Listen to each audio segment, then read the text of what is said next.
On rappelle cette formule, Mn c'est xn moins xm, quand xn est plus grand que xm.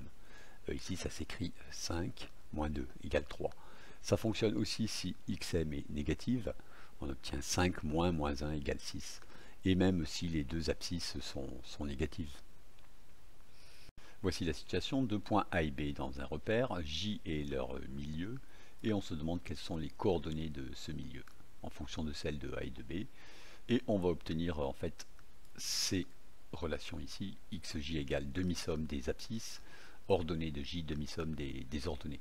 Alors on va commencer par tracer la perpendiculaire à l'axe horizontal passant par j.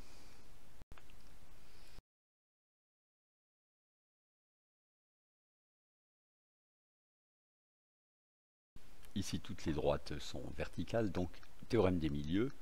Ce point ici est le milieu de A et C, toutes les droites sont parallèles. Et ensuite, en dessous, ACHG est un rectangle, donc le milieu qui est ici donne le milieu qui est ici. En passant, on est en train de démontrer la première formule, celle avec les X. Donc, K est le milieu des points qui sont ici appelés G et H. Alors, ceci peut s'écrire que la longueur KG est égale à la longueur HK. C'est-à-dire ceci, xk moins xg égale xh moins xk.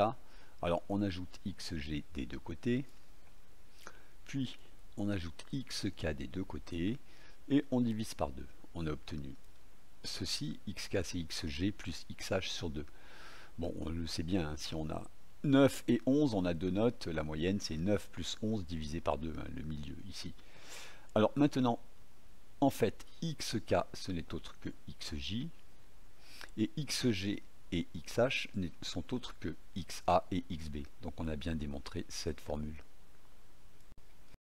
Notez que la droite AB horizontale ne donne pas un cas particulier, et non plus la droite AB verticale. C'est-à-dire ici à ce moment-là tout est confondu, mais on a toujours bien ceci et ceci. xa égale xb, donc égale xj. Alors on prouverait exactement de la même façon la deuxième formule ici, avec ce point L qui a pour abscisse sur cette droite YK plus YB sur 2. En traçant un triangle ici, c'est la même preuve. Alors bien se persuader que tout ceci fonctionne si A et B ont des coordonnées négatives ou positives, peu importe.